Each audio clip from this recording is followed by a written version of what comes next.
34 ans, 20 ans en pâtisserie. Ça fait un petit bout de chemin quand même là. Hein.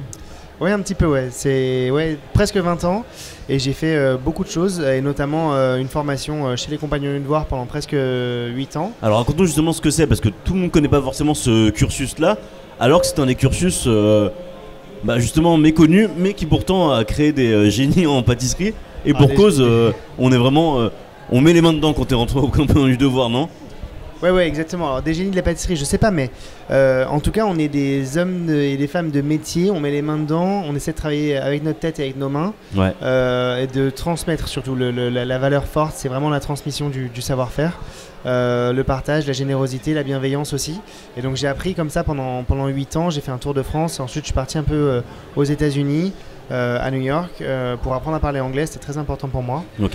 Et ensuite, je suis rentré en France il y a 12 ans maintenant. Et je suis rentré à Paris et j'ai commencé à travailler dans les grandes maisons. Comme le Plaza. Comme le Plaza, comme le Crillon avant ça. Ok. L'hôtel de Crillon, le Plaza Athénée. Ensuite, j'ai été le bras droit de Christophe Michalak pendant 3 ans. Vraiment la création, c'est là où j'ai vraiment commencé à vraiment faire de la créa. Ouais. Et ensuite le Taïwan, mon premier poste de chef pâtissier. Et ensuite Fauchon, j'ai été le chef exécutif du groupe pendant 5 ans. Ouais, évidemment, c'est là que tout a plutôt explosé pour toi, on peut le dire. Ouais. Avec le centre de formation continue de l'Institut Paul Bocuse, on s'intéresse de près justement au parcours de vie, et il s'avère que le tien est parsemé de belles rencontres, puisque tu as quand même eu affaire à des vrais mentors pour grandir et pour construire ta relation professionnelle finalement. Complètement.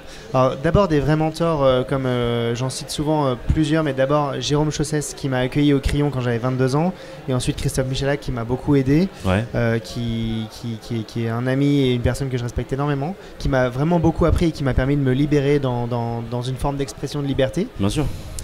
Et après, alors ça c'est vraiment des mentors pour les bases du métier. Et ensuite ça fait maintenant 5 ans que je suis vraiment inspiré par des gens qui sont vraiment plus dans le métier, mais qui sont vraiment des leaders, des gens très charismatiques, des gens qui font des projets de dingue. Ouais. Moi j'aime les projets qui rendent fou.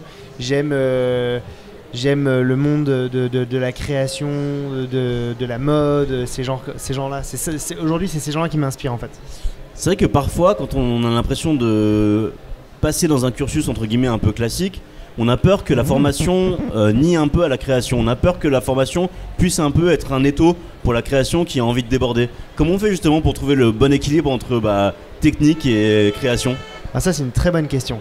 Parce que c'est tout comme en pâtisserie, notre plus gros sujet c'est de trouver l'équilibre entre le beau et le bon. Exactement. Plus c'est bon en général, moins c'est beau. Et plus c'est beau, moins c'est bon. Donc vraiment trouver le juste milieu entre les deux, c'est hyper dur. Et là je trouve que c'est un peu la même chose. En fait il faut pour moi faire d'abord des grosses formations initiales, apprendre très sérieusement les bases du métier, faire beaucoup d'essais, beaucoup d'erreurs surtout, pas hésiter à faire des erreurs. Si je peux te répondre, à mon avis c'est vraiment ça, à tester, à se tromper, à se planter, à recommencer et à prendre des risques en fait. Et à force, on trouve son style, on trouve sa voie, on trouve ce qu'on aime ou pas faire. Et c'est, à mon avis c'est le chemin à emprunter pour trouver le juste milieu entre la technique et la créativité. Oui, parce que souvent on met en avant des parcours de pâtissiers qui sont passés par des grandes maisons où finalement on a l'impression, du moins d'apparence, que tout a été parfait tout le long du parcours, alors qu'il faut quand même pas mal se casser la gueule pour savoir aller plus loin. Ah ouais, complètement. Il faut vraiment préciser que ça fait vraiment partie du chemin, d'abord de l'excellence, mais surtout de la création, de se planter, de se tromper, de faire des erreurs, de recommencer, de ne pas hésiter à prendre des risques. Moi, ça fait 10 ans que je participe à des concours. Le championnat de France de dessert à l'assiette plusieurs fois, la sélection et puis la finale de meilleur rouet de France, le concours Charles Proust, et tous ces concours-là je les ai perdus, donc ça m'a mis des grosses claques quand même dans la gueule, on peut le dire, mais ça m'a permis d'apprendre énormément de choses. Et donc ce que je veux dire par là c'est que voilà, il faut faire des erreurs, faut y aller, faut pas hésiter, et c'est comme ça qu'on apprend et qu'on grandit et qu'on trouve sa voie, je trouve.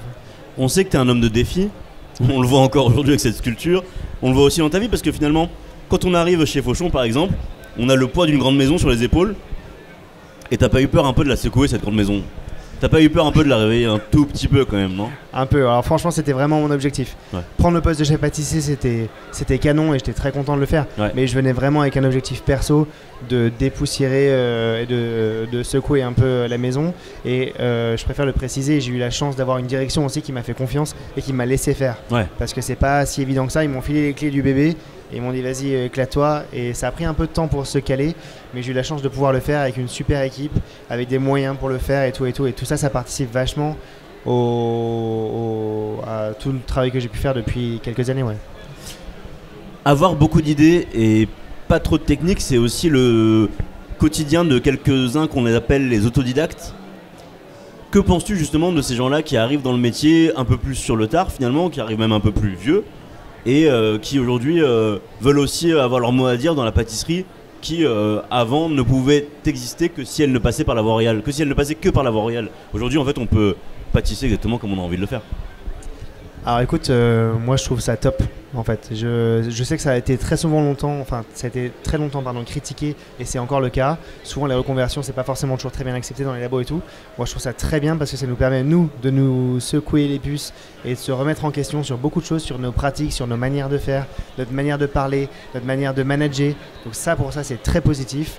Après je pense que c'est vraiment un échange, il faut aussi accepter qu'il faut passer par un apprentissage assez ferme, assez dur pour comprendre les bases du métier. Mais je pense que les personnes en reconversion et qui viennent d'un autre univers apportent énormément de choses et justement ils n'ont pas les barrières en fait que nous on apprend quand on a 15 ans et donc ça permet une créativité. Je sais pas si vous connaissez Tal Spiegel qui a fait sa première expo là derrière. Quel photographe de talent. Le mec il vient d'un autre et pâtissier de talent aussi d'ailleurs parce qu'il bossait chez Utopie, il me semble qu'il bossait chez Utopie. Hein. Et puis un mec qui vient d'un autre univers mais que j'adore parce que il s'en fout en fait, il attend pas qu'on l'aime, tu vois, enfin c'est un peu la démarche quoi. Et sauf qu'en fait tout le monde s'est mis à l'aimer parce que il faisait ce qu'il aimait lui. Exactement. Ce qui est en vrai une leçon aussi parce que on doit apprendre aujourd'hui, on sait qu'on a des axes à pousser dans la formation aujourd'hui. Aujourd'hui on pense notamment à la place des femmes en pâtisserie, aussi aux heures de travail qui doivent être plus respectées, bref tout un cadre qui fait que les conditions de travail doivent être meilleures aujourd'hui. Toi, j'ai l'impression aussi que tu transmets ce message-là et que tu pousses les gens et les formations à justement à réfléchir à d'autres façons d'envisager la formation. Complètement, et c'est un sujet dont je pourrais parler pendant des heures, donc je vais essayer d'être assez court, mais en fait j'ai toujours trouvé, moi j'ai fait une formation très longue et très statutaire, très à l'ancienne et tout. J'ai appris toutes mes bases, mais j'ai toujours eu une grosse sensibilité pour le management des équipes, et en fait je trouve qu'aujourd'hui il y a trop peu, je vais pas dire pas, mais trop peu de modules de formation de management. Ça n'existe pas. Aujourd'hui, on apprend à être pâtissier, à faire des gâteaux, et on n'apprend pas à devenir chef, à gérer des gens, à gérer des productions, à gérer un stress. Et ça, je pense qu'il faut qu'on améliore cet axe-là. Et le deuxième pilier, c'est la créativité. On en parle depuis tout à l'heure. Il n'y a rien qui existe en fait. Tu apprends à faire des formations dans des super écoles et tout, sur des modules de technique, apprendre à faire un beau fonçage, apprendre à faire un beau glaçage et tout. Mais à quel moment on te donne des tips et des outils pour te dire, en fait, vas-y, libère-toi, éclate-toi et après on verra, tu vois. Remettre la sensibilité au cœur du métier, c'est aussi l'objet presque de ton nouveau bouquin. Ouais, bonne transition. Mais la sensibilité parce que je suis quelqu'un qui porte ça sur moi. Je suis extrêmement sensible à tout ce qui m'entoure.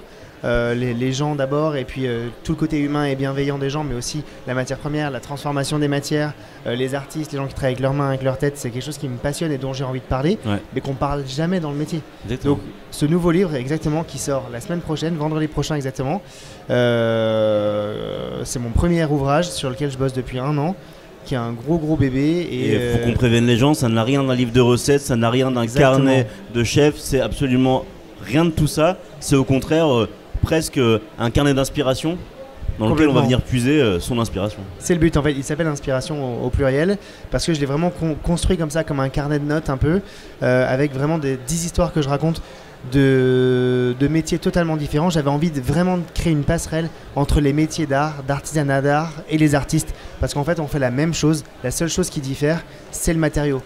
Donc je fais appel à une céramiste, à un souffleur de verre, à des boulangers, à un fromager, à des gens comme ça qui ont une autre façon de voir les choses et c'est vraiment intéressant d'aller explorer le milieu créatif dans ce sens-là.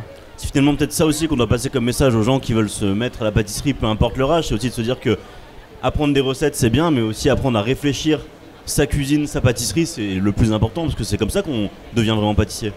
Ouais, complètement. Et puis surtout, alors ça c'est une chose, mais une fois qu'on a ça, il faut aussi aller s'inspirer ailleurs. Il faut arrêter d'essayer de refaire les mêmes gâteaux qu'on voit et qu'on revoit partout.